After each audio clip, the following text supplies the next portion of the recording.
Let's get into our next topic.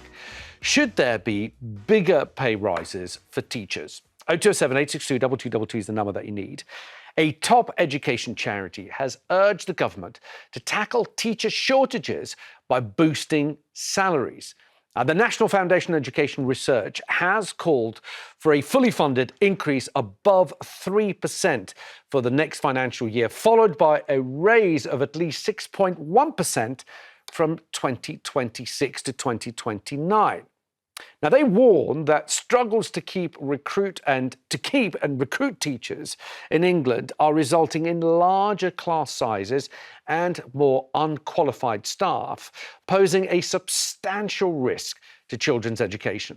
Now, according to the government, the average teacher saw their pay increase to over £49,000 after that 5.5% increase last year. Now, the Department for Education also recommended an upcoming 2.8% rise to come from existing funding. Bobby, I can imagine that you are pro this, but can you justify it for us? In the midst of everyone struggling to get by, why should teachers get this pay rise? Yeah, so the value of education is something that's universally acknowledged. We had Tony Blair with his mantra, education, education, education. And even recently, our former Prime Minister Sunak, he said improving education is the closest thing we have to a silver bullet to solving society's problems.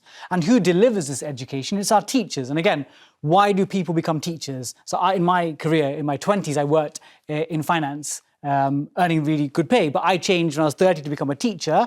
And why did I become a teacher and why did my friends and peers? Because we are optimistic about the future generation. We want to pass on our skills, our knowledge and ideas and inspire them. But something goes wrong along the way due to conditions of work and pay where people vote and leave with their feet. In fact, an alarming stat is 1/4 of those who've been trained leave the profession within 3 years.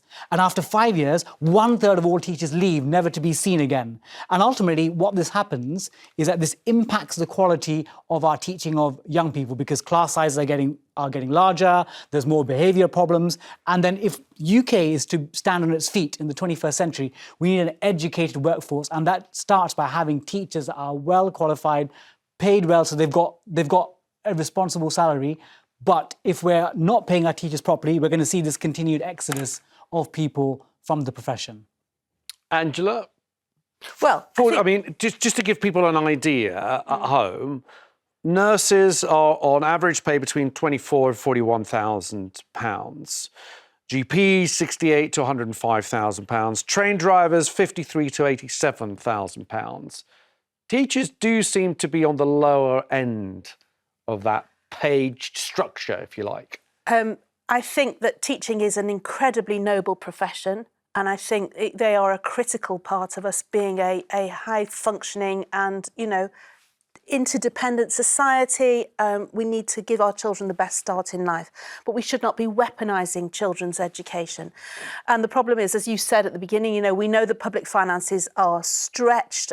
We know that if we keep having these inflation-busting pay rises across all the public sector, it's going to drive up inflation. It's also a very stable job. You can get 13 weeks holiday. I know teachers say they work during the holiday. I've known plenty of teachers who've been away for 4 or 5 weeks during the summer. They've got one of the most generous pensions, because of the public sector. I'm not saying that teachers don't deserve to be rewarded for what they do, but I think there has to be a sensible element to that. I mean, you gave up a very lucrative, as you've indicated, career in the city. You're also a chartered accountant. You're an incredibly intelligent person. That sounds incredibly patronising. But you know what I mean? With that kind of brilliant mathematical brain, you could have optimise that and commoditise that in a very, very solvent way. You chose to go into teaching because you recognise that it's a vocation.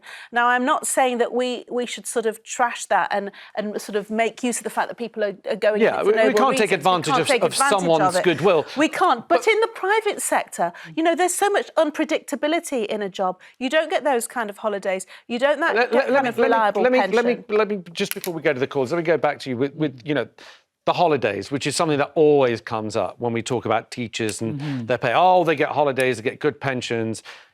How do you feel about that every time you hear it? So the way I think about it is, again, simple economics terms.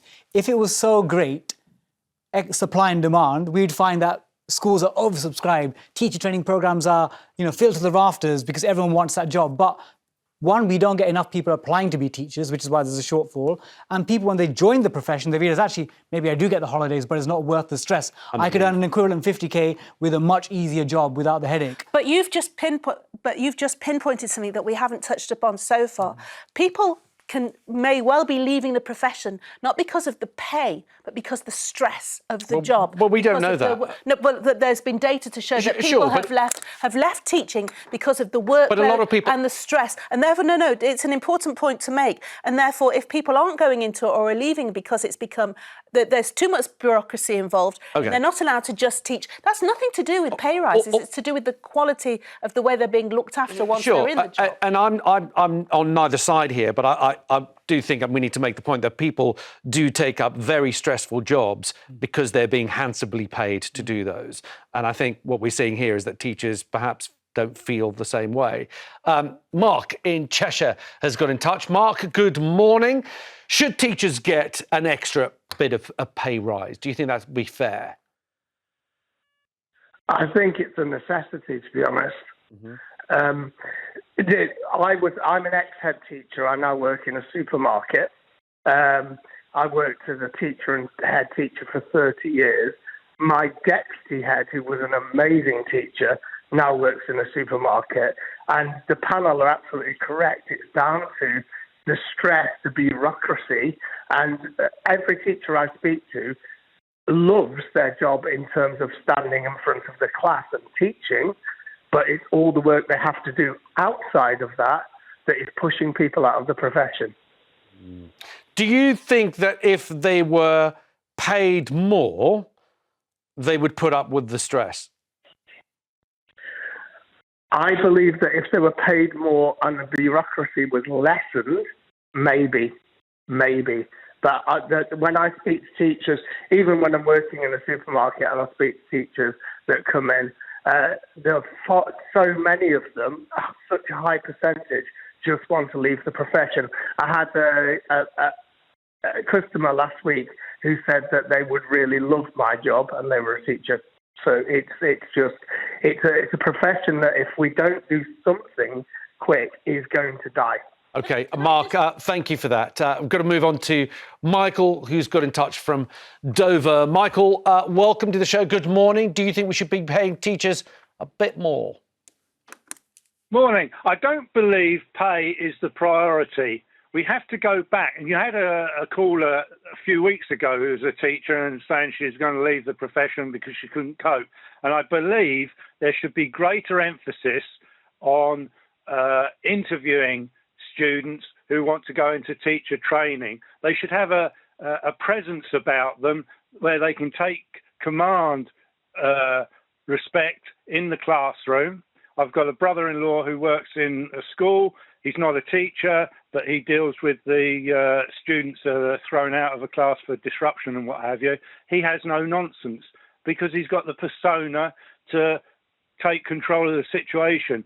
Too many teachers are unable to present themselves in a commanding fashion. Okay. And I think the problem is at recruiting stages of students going into teacher training. Okay, and that's Michael, why you've got people leaving because they can't cope okay. with supervising children. I take your point, Michael. Thank you for making that point. Interesting thoughts. I mean, the take seems to be that it's not the right people that are going in. They perhaps can't handle the classes, can't impose their authority. Interesting point of view. Thank you for that. Ian in Cornwall. Ian, good morning. What are your thoughts? Should teachers be paid a bit more? Absolutely. Good morning to the show. Love the show. I'm a retired deputy head. I did 30 years in East London. Right. And very challenging, but that was part of the job. It was great fun. And you got a real sense of reward out of it when you saw those kids going through. But there is an easy way of giving teachers a really good pay rise. Mm-hmm.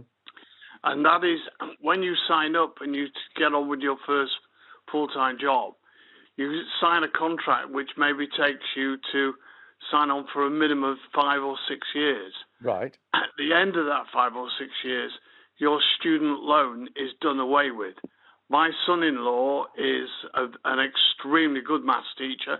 He won the maths prize at his university and the teacher training prize, and he's working. But between him and my daughter, who did a degree in drama, their student loans are as big as their mortgage, Right. and they're going to be paying it for years. Now, Ian, let me just pause you there, Ian. Bobby, have you heard that suggestion before? Never heard it, actually. Would it work, do you think? I think it's innovative because, again, obviously pay would help, because when you're talking about people in high-pressure jobs, they take it on partly because they think, I'm getting remunerated for it. But with teachers, if you're taking on such a big burden of debt to become a teacher, if you're incentivized, keep you in the profession for 5 years, so it means that schools get teachers that stay in for longer, and actually it keeps them in the profession. So I think it's an idea worth considering. It's still a cost, though, we should say, because, of course, the government has loaned out that money and they're going to have to be wiping that debt. Ian, thank you. Let's quickly squeeze in Cameron from Leicestershire. Cameron, good morning. Do you think we should be paying teachers more? Hello. Hi. Do you think we should be paying teachers more? Good morning. I don't. I think there's so many questions. I don't. Okay, you don't think we should be giving them more? You think they're earning enough? And if so, what do we do to keep hold of more of them? So I think that... Okay, I think we'll leave it there. I think the line's gone a bit funny there, Cameron. Angela? We've also forgotten that one of the reasons that teachers are under the cosh, will be from henceforth, is because of the VAT on private school fees. You've got floods of kids leaving the private sector, going into an overburdened state sector, bigger classes. Hasn't quite happened yet. But the runes are looking that way. The runes are looking that way, but it hasn't happened. But it was interesting. We didn't get a chance to ask him, but the gentleman that gave up his headship to work in the supermarket presumably will have taken a significant pay cut. So therefore, that tells you, just as a snapshot, that it is not just about money. If the stress is too much and the rewards aren't there, then money won't solve it. Okay, well, look...